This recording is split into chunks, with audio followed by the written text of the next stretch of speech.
You're tuned in to Ask the Master Auto Technician. Car questions? Get answers right now. Call 850-763-0555. James Auto Center, we fix it right, guaranteed. Beep, beep, beep, beep, yeah. All right, good morning, everybody. It's Wednesday morning. This has been Project Democracy Week with the Supervisor's Elections Office, where we go to different high schools and talk to 16, 17, 18-year-olds about registering to vote, the importance of voting, how that, that your vote does make a difference. We see a lot of apathy out there. A lot of people just say, I don't think my vote counts. All politicians are crooked. And then I hear people say, well, we're a democracy. And I go, no, we're not. And, well, you call this Project Democracy. And I said, yeah, no, I wish they'd call it another name. I wish they'd call it Project Republic, because we are not a democracy. Nowhere is it found in our Constitution that we are a democracy. A democracy, according to James Madison, cautioned that under democratic government, there is nothing to check the inducement to sacrifice the weaker party for the obnoxious individuals out there. So what you end up doing, the majority can actually vote their way. So what we call that is when you start getting your way that way, that is not a democracy. Believe it or not, that's by majority rule, and that's really not what a democracy is. We are a republic that guarantees the rights of the individuals. And someone asked me the other day what the different definition of a republic versus democracy. A democracy is two wolves and a sheep deciding what's going to be for lunch. What do you think is going to be for lunch? The sheep is, because they have the majority rule. But a democracy, two wolves and a sheep decide, well, we want to eat the sheep, but the sheep has an AK-47, and he's very well armed, and he's not going to allow that to happen. So his rights are protected to defend himself if he's being, with great physical force, if he's being oppressed. A lot of people don't realize that. That's the way a republic works. A democracy is Russia. Venezuela has a democracy, believe it or not. Majority rules. But we have a republic. A lot of people don't realize that. Even our senators and congressmen that we constantly elect and put back into office, they have no idea we are a republic. And a republic is completely different than a democracy. Anyway, speaking of that, I need to talk a little bit about cars. Karen's Show will be calling in just a minute at 6:15. And we're going to be talking a little bit more about what's happening when Tallahassee, the legislative season opens up in March, and some other things that may be happening. But one of the things that I see a lot of people that have the 5.3 Vortec engine, they complain about low oil pressure at idle. Or when the car first cranks up in the morning, they get a tick, tick, tick, tick, tick noise. That's something I see. And I got one in my shop right now. It's a Ford with a lot of miles on it that cranks up with great oil pressure. But after about 5 minutes of running, the oil pressure gets lower and lower and lower till the engine starts to tick. And people are going, well, is that a similar problem or a separate problem? Well, that's similar to the fact that, in my opinion, well, it's not my opinion, it's a fact, that what's happened is when a car cranks up in the morning and you got great oil pressure, and then as you start to drive it, your oil pressure goes down, down, down, down, down until you have no oil pressure. I'd be looking at the pickup tube that's inside the engine.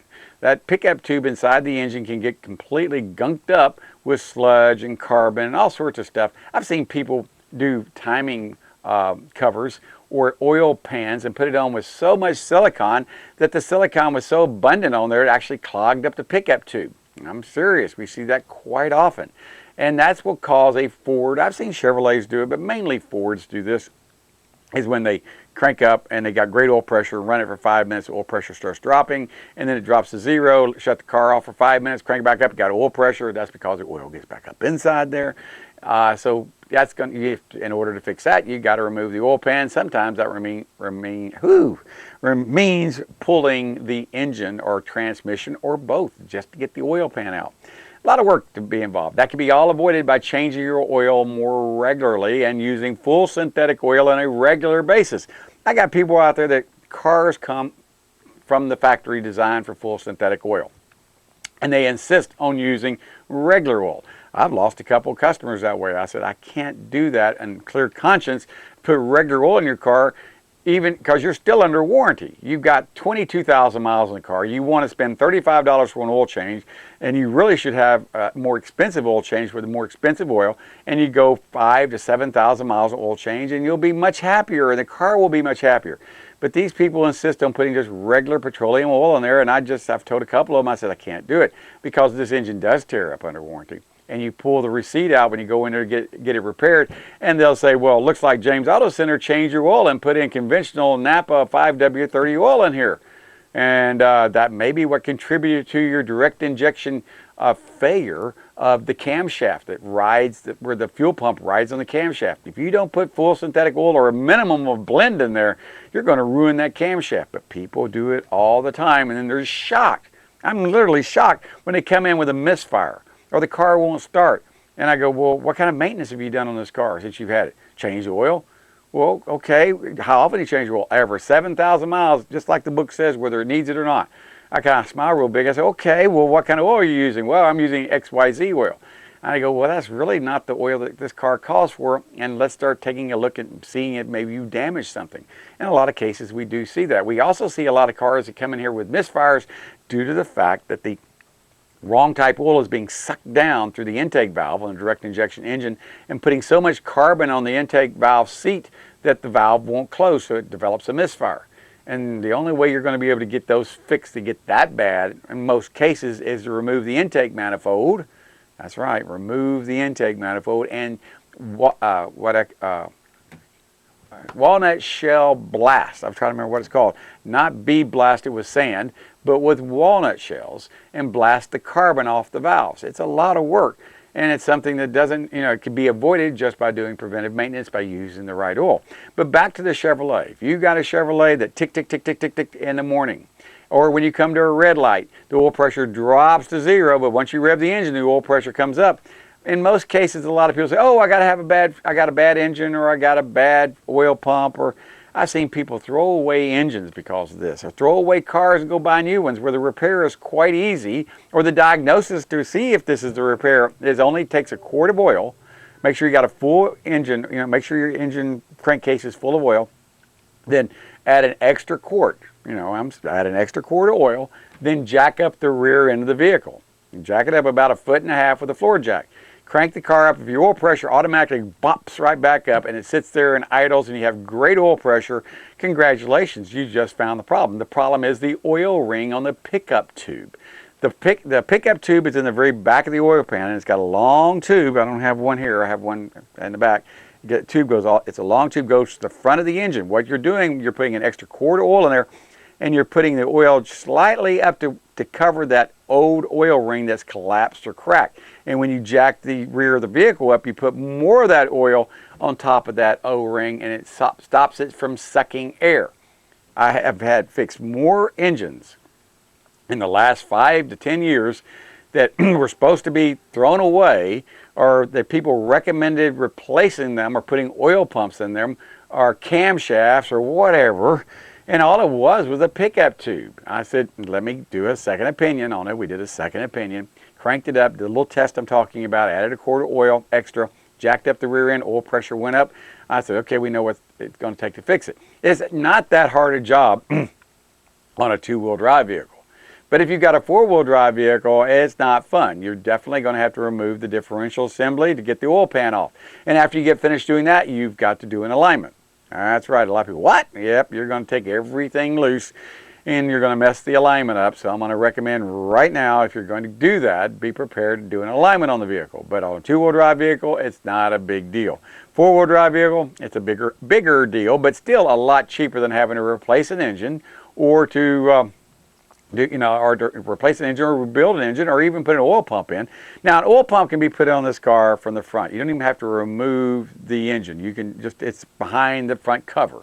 That's where the oil pump is. And there's some people I know out there that actually can change that O-ring on these type cars without removing the oil pan, without disassembling the differential, taking that out.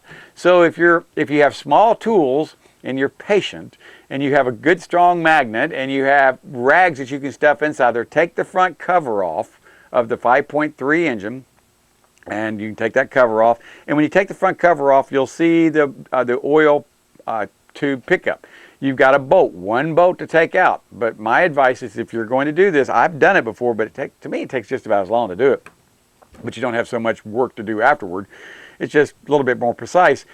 when you pull that cover off, take rags and shove down inside where the oil pan is, and to make sure you collect, if the bolt does fall down, it doesn't go down into the oil pan. You can get it with your magnet. So have a magnet standing by, release that, shove rags down inside it, release that little small bolt, pull down the tube, remove the O-ring, stick another O-ring back on, shove it back up in there, tighten it back down, put everything back together again. Make sure you remove the rags. I don't know. We have seen engines come in here that have been quote rebuilt, and they come in here knocking or locked up, and we find shop rags in them. Yeah, hard to believe. We had one a couple years ago come in, had at least 2 shop rags in it, all wrapped around the crankshaft and the oil pump. Not a pleasant thing to see. The engine was ruined. But the point being is, remove those rags. Make sure you don't leave them in there. It's easy to do. I've seen people do it more than once. Remove the rags, put everything back together again, re-put the oil pump and front cover back on there, and that's one way of doing it. Either way, it's going to be time involved. If you have a 2-wheel drive, it's a lot easier. If you have a 4-wheel drive, you may want to consider doing it that way, where you don't have to remove the front end, have an alignment, and you can do that without a lift. You know, you can do it in your driveway. That might be the best way you're going to have to do it. But you're going to need some small hand tools, a 1/4-inch drive, swivel sockets are real nice, and a 1/4-inch drive ratchet with little swivel sockets. They do a real good job on the little boat back there, because it's kind of hard to get to with just regular tools. You almost have to have specialty tools to do it, but some people out there in this industry can do it this way. They tell us that we can't do certain things, and we know we can do certain things because we've figured it out. We beat the book a lot of times, and we beat the book because we've done it 100 times, and we go, okay, we've done this so many times, how can we make it a little bit better? And that's what we do. And it's kind of like doctors. You know, the first time a doctor does a hip replacement, it takes him 4 hours, and that more and more he does, it gets it down to an hour and a half maybe. Do you think he charges less? No, he probably charges more. What are you going to say? The funny thing is, the book is not written for used vehicles. It's written for new vehicles. So just be aware of that, people. It's not written for vehicles that have 2 inches of rust on them. It's not, or 200,000 miles on them and 4 inches of mud and grease and grime. All that takes time. You can't let the grease and grime get inside the engine. There's been many times we've had to actually wash an engine off with soap and water to get down there. We can find the nuts and bolts to take everything apart without contaminating the engine internally. You got to be, you have to have a clean environment. It's almost like having to have a clean room if you're doing transmission work. I have a lot of people say, what's a clean room? Well, in transmissions, if you're rebuilding them, which is, a lot of transmission shops aren't around anymore, but those that are, they take the transmission out. They'll knock most of the heavy stuff off outside. Then they'll, where it won't come into the clean room, then they'll disassemble it in the clean room and clean everything up. But it's a clean room that's air conditioned, and it's literally a clean room, because 1 grain of sand can cause problems. That's why a lot of shops don't rebuild transmissions anymore, and they only replace them because of the tight tolerances and how critical everything has to be on these transmissions, and the warranties. You get a 3-year unlimited mile warranty on transmissions that are factory rebuilt. I don't know any auto mechanic, transmission shop that gives a 3-year unlimited mile warranty. The only ones that do that are the manufacturers that build transmissions for a living, like Jasper or General Motors or Ford or whatever, but they do make it, or ATK. Hey, this is James Moore. If you got a car question, give us a call, 850-763-0555. Karen Schoen's calling right now. It's about 6:15, and we'll be right back in about 2 minutes. Thanks for watching. James Auto Center, we fix it right, guaranteed. Beep, beep, beep, beep, yeah.